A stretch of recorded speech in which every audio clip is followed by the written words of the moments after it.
এই দুটি মাছই নেট দুনিয়ায় ঝড় তুলে ফেলেছে। অনেক মানুষ এটিকে পৃথিবী ধ্বংসের লক্ষণ হিসেবেও মনে করছে, কিন্তু এগুলোর আসল রহস্য কি? এটা হলো ওরফিশ। জাপানে এটাকে বলা হয় messenger of the sea gods palace, অর্থাৎ সমুদ্র দেবতার দূত।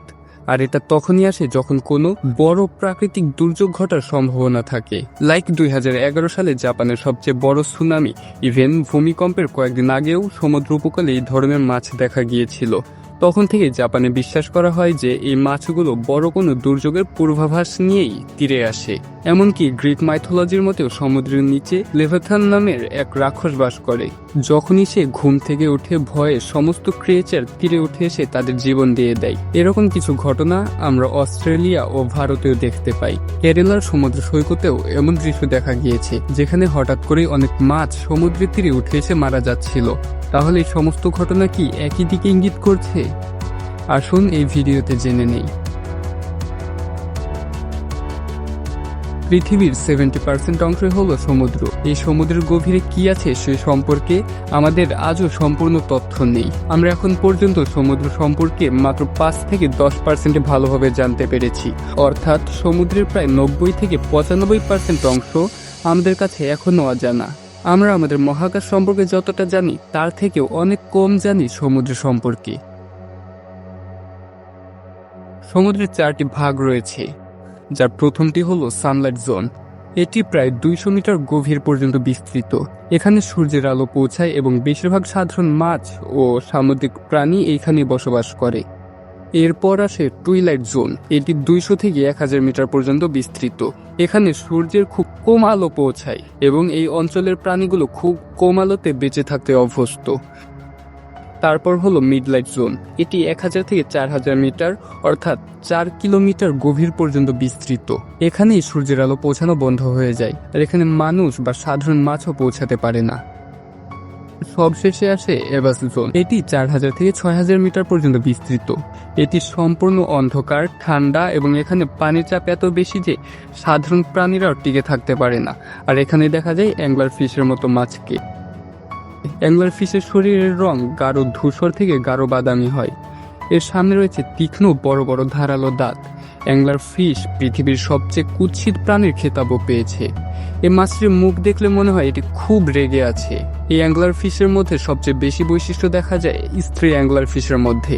এদের মাথার উপর মাছ ধরার ছিপের মতো একটি লম্বা কাঁটা থাকে, যাকে বলা হয় ইলিসিয়াম, যা সম্পূর্ণ ব্যাকটেরিয়ায় পরিপূর্ণ। এই জোনের মাছগুলো তাদের এমনভাবে গঠন করেছে যাতে তারা এমন ভয়ানক পরিবেশেও ইজিলি টিকে থাকতে পারে। ইলিসিয়ামের শেষ প্রান্তের নাম হলো এস্কা, যা থেকে তারা আলো উৎপন্ন করে, আর এই আলো তার শিকার ধরতে বা শিকারকে আকৃষ্ট করতে ইউজ করে। এখন প্রশ্ন হলো, সমুদ্রের অদ্ভুত প্রাণীগুলো কি সত্যি ভবিষ্যতের সংকেত দেয়? ওরফিশের আবির্ভাব কি শুধুই কাকতালীয়, নাকি সত্যিই কোনো প্রাকৃতিক দুর্যোগের ইঙ্গিত বহন করে? সমুদ্রের ভেতরে থাকা রহস্যের কথা কি আমরা কখনো চিন্তা বা কল্পনা করেছি, নাকি এটি চিরকালই আমাদের কাছে অজানা হয়ে থাকবে? সমুদ্রের আর গভীর অংশ রয়েছে, যাকে বলা হয় ট্রেঞ্চ জোন।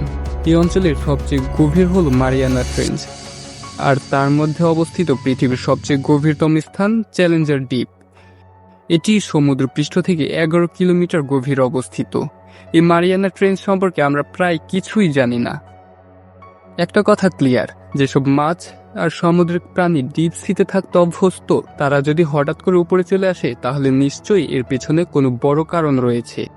বিজ্ঞানীরা এই ব্যাপারে বিভিন্ন ব্যাখ্যা দিয়েছে, যেমন তাপমাত্রার পরিবর্তন, খাদ্যের অভাব, শব্দ ও পানি দূষণ, রোগ ও সংক্রমণ। আমরা মানুষরাই এই সমস্যার বড় কারণ। প্রতি বছর 50 মিলিয়ন টনের বেশি বর্জ্য আমরা সমুদ্রে ফেলে দিচ্ছি। এমনকি চ্যালেঞ্জার দ্বীপের 11 কিলোমিটার গভীরেও প্লাস্টিকের ব্যাগ পাওয়া গেছে।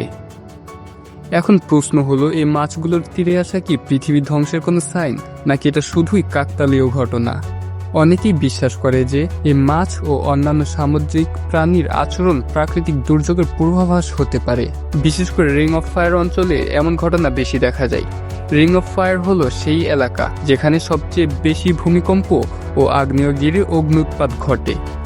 এই অঞ্চলটি বিস্তৃত অস্ট্রেলিয়া, এশিয়া, জাপান, উত্তর ও দক্ষিণ আমেরিকার উপকূলীয় এলাকা জুড়ে। ভূমিকম্প বা আগ্নেয়গিরির অগ্ন্যুৎপাত হলে শুধু এই বিশেষ মাছগুলো নয়, সমুদ্রের অনেক প্রাণী আতঙ্কিত হয়ে পৃষ্ঠের দিকে উঠে আসে। এখন আসি আসল কারণের দিকে। পৃথিবীর ভূত্বক সবসময় স্থির থাকে না, এটি অনেকগুলো টেকটনিক প্লেটের উপর ভিত্তি করে তৈরি। এই প্লেটগুলো একে অপরের সাথে সংঘর্ষ ঘটায়, যার ফলে ভূমিকম্প, অগ্ন্যুৎপাত এবং সুনামির সৃষ্টি হয়। পরিসংখ্যান অনুযায়ী প্রতি বছরে প্লেট 1.5 সেন্টিমিটার করে নড়ে।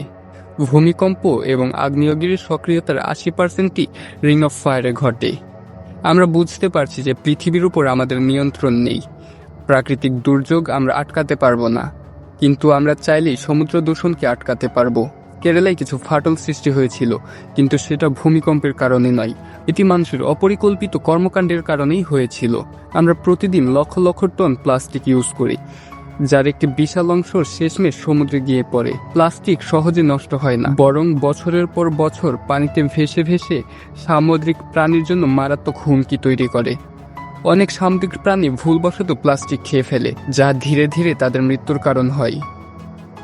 এরপর তেলবাহী জাহাজ থেকে তেল ফেলা হলে সমুদ্রের পানির উপর একটি বিশাল কালো রঙের আস্তরণ তৈরি করে। এতে অক্সিজেনের প্রবাহ বাধাগ্রস্ত হয় আর সাগরের বাস্তুতন্ত্র ভয়ানকভাবে ক্ষতিগ্রস্ত হয়। এমনকি এই তেল দূষণ একবার ঘটলে তা প্রাকৃতিকভাবে পরিষ্কার হতে কয়েক দশক পর্যন্ত সময় লাগতে পারে। আমরা যদি একসাথে চেষ্টা করি, তাহলে আমাদের পৃথিবীকে আরো বহু বছর বাঁচিয়ে রাখতে পারবো। এই পৃথিবী শুধু আমাদের নয়, এটি কোটি কোটি প্রাণীর আবাসস্থল। কিন্তু আমরা মানুষরা নিজেদের স্বার্থের জন্য প্রতিনিয়ত প্রকৃতিকে ধ্বংসের দিকে ঠেলে দিচ্ছি। সমুদ্র দূষিত হচ্ছে, বায়ু বিষাক্ত হয়ে উঠছে, গাছপালা কাটা পড়ছে, আর পৃথিবী ধীরে ধীরে তার ভারসাম্য হারাচ্ছে। আমরা যদি এখনই সচেতন হই, যদি একসঙ্গে চেষ্টা করি, তাহলে আমাদের এই সুন্দর গ্রহ হাজার হাজার বছর টিকে থাকবে। আমাদের ছোট্ট ছোট্ট পরিবর্তন পৃথিবীকে টিকিয়ে রাখতে পারে। আসুন আমরাই আমাদের পৃথিবীকে রক্ষা করি।